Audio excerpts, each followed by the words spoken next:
బొగ్గు పూస్తామా అమ్మ బొగ్గు పూస్తాం, మసి పూస్తామమ్మ మసి పూస్తాం.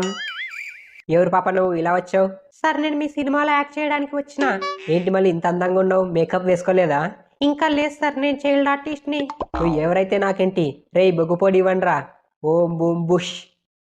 ఏం సార్ ఇలా చేశారు? నేను ఎంత అందంగా ఉండేదాన్ని. నువ్వు ఎంత ఫేర్గా ఉన్నా సరే నా సినిమాలో యాక్ట్ చేయాలంటే బొగ్గు పూసుకోవాల్సిందే. దిస్ ఇస్ బొగ్గు cinema, not your fair and lovely ad. ఏంటి పాప, పోయేటప్పుడు ఫేర్ అండ్ లవ్లీ ప్యాకెట్ లో పోయావు, వచ్చేటప్పుడు హెయిర్ కలర్ ప్యాకెట్ లో వస్తున్నావు. ఇది మేకప్ అక్క. మేకప్పా? మేకప్ ఎక్కడైనా పౌడర్తో వేస్తారు, నీకేంటి మెకానిక్ షాప్ లో మిగిలిపోయిన ఆయిల్ తో పూసినట్టుంది. ఏమో అక్క, లోపల మేకప్ ఇలానే వేస్తున్నారు. అంటే నాకు కూడా ఇలానే వేస్తారా? ఏమో అక్క. ఎవరమ్మా నువ్వు తల తల మెరిసిపోతున్నావు? అదే సార్, నేను మీ సినిమాలో యాక్ట్ చేయడానికి వచ్చిన. మళ్ళా మేకప్ వేసుకోలేదా? అరే ఒక కేజీ బొగ్గు నూరన్రా. బొగ్గుతోనా సార్? నేను పెద్ద యాక్టర్ని, చిన్న పాపను కాదు. నువ్వు ఎవరైనా సరే బొగ్గుతో మేకప్ వేసుకోవాల్సిందే. ఓ బూమ్ బుష్. సార్ అప్పుడే ఆరిపోయిన అప్పడంలో ఉన్న ఫేస్ ని నూనెలో వేసి మాడగొట్టిన ఫేస్ లా చేశారు కదా.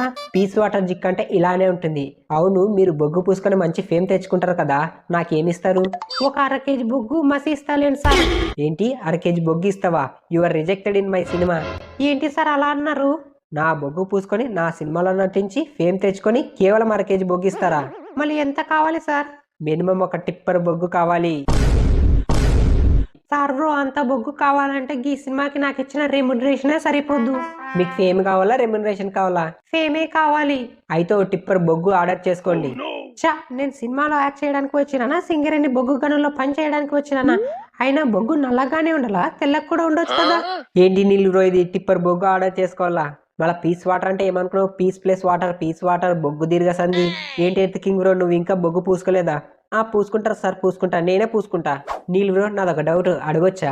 అడుక్కో బ్రో. మీ ఇంట్లో గ్యాస్ పైకి బదులు కట్టెల పైన వాడతారు కదా, నీకెలా తెలుసు బ్రో అంత కరెక్ట్ గా చెప్తున్నావు? మళ్ళీ ఆ కట్టెలు కాలిన బొగ్గునే కదా మాకు తెచ్చి మసి పూస్తుంది. ఆయన ఇంట్లోనే కాదు సార్, మా ఇంట్లో కూడా కట్టెల పైన వాడమని ఆర్డర్ వేశారు. మీ ఇంట్లో ఎందుకు ఏడి బ్రో?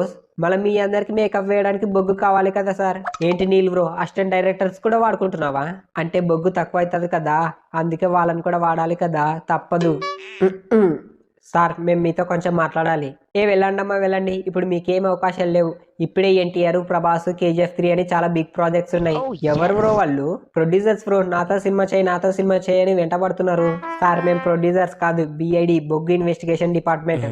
BIDనా? ఎందుకు వచ్చారు? మిమ్మల్ని అరెస్ట్ చేయడానికి వచ్చాం సార్. ఎందుకు BID బ్రోస్? మీరు ఇల్లీగల్ గా బొగ్గు తెచ్చి మీ సినిమాలో వాడుతున్నారని కంప్లైంట్ వచ్చింది. అండర్ బొగ్గు సెక్షన్ 007 కింద మిమ్మల్ని అరెస్ట్ చేస్తున్నాం. మిమ్మల్ని ఇంట్రాగేషన్ చేయాలి. The interrogation room. చెప్పండి సార్, మీరు ఇంత బొగ్గు ఎక్కడి నుండి తెస్తున్నారు, ఎలా తెస్తున్నారు, అసలు మీ సినిమాలో ఇంత బొగ్గుని ఎందుకు వాడుతున్నారు? అది తెలియాలంటే మీకు నా గతం తెలియాలి. ఏంటి గతమా? Yes, the flashback. అనగనగా ఓ బొగ్గు రాత్రి. వాట్, బొగ్గు రాత్రి? అవును, రాత్రి కూడా బొగ్గులా నల్లగా ఉంటుంది కదా, గందుకే అలా అన్నా. మీ దిక్కుమాల పోలికలేంటి సార్ ఇలా ఉన్నాయి? నాది ఇలానే ఉంటుంది, వింటారా వినరా? సారీ, చెప్పండి. ఆ బొగ్గు రాత్రిలో నేను 2 పెగ్గులు వేసి స్టోరీ రాద్దామని కూర్చున్నా. నా యాల్ది నా బుర్రలో సరిగా ఒక ఐడియా రావట్లేదు. అప్పుడే నన్ను ప్రకృతి పిలిచింది. సరే అని అలా రైలు పట్టాల దగ్గరికి పోయా. అప్పుడు చల్లటి చలిలో ఒక గూడ్స్ రైలు వస్తుంది. ఆ రైలు నిండా బొగ్గుంది. ఆ రైలు టుటుటూ టుటుటూ అని నా దగ్గరికి చాలా వేగంగా వచ్చింది. వచ్చి చెప్పండి చెప్పండి, ఏమైంది సార్? ఏంటి ఆపుకోలేకపోతున్నారా? కొంచెం ఆగండి, చెప్తా కదా. అంటే చలికాలం కదా, ఆపుకోలేకపోతున్నాం, మీరు చెప్పండి. అలా రైలు ఫాస్ట్ గా వస్తుంది. ఆ రైలు పెట్టెలో నుంచి బొగ్గు ఒక సైడ్ నుంచి కింద పడిపోతుంది. అలా ఒక బొగ్గురాయి ఒకటి వచ్చి నా తలకు తగిలింది. అప్పుడు నా మైండ్లో లైట్ వెలిగింది. ఏంటి మీ బుర్రలో లైట్స్ కూడా ఉన్నాయా? ఇలాంటి కాకరకాయ జోక్స్ వేస్తేనే బొగ్గించుకొని కొట్టాలనిపిస్తుంది. Sorry sir, sorry, continue.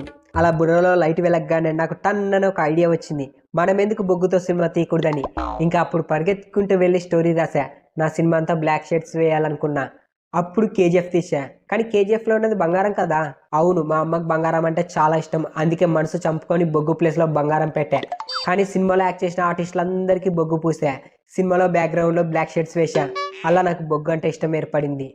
So liver touching story. మరి సలార్లో కూడా అంత బొగ్గు ఎందుకు వాడారు?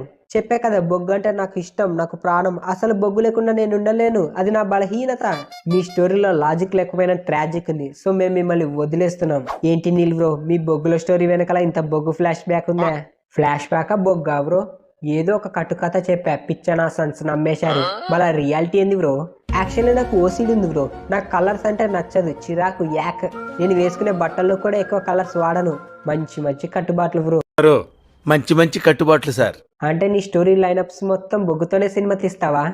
అంతే కదా bro.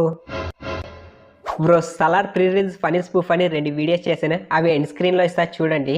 And thank you very much, మీరు మా వీడియోస్ని ఎంకరేజ్ చేసి 10K సబ్స్క్రైబర్స్ని రీచ్ అయ్యేలా చేశారు. ఇలానే ఎంకరేజ్ చేసి మోటివేట్ చేయండి, ఇంకా మంచి మంచి ఫన్నీ స్పూఫ్ వీడియోస్ వస్తాయి.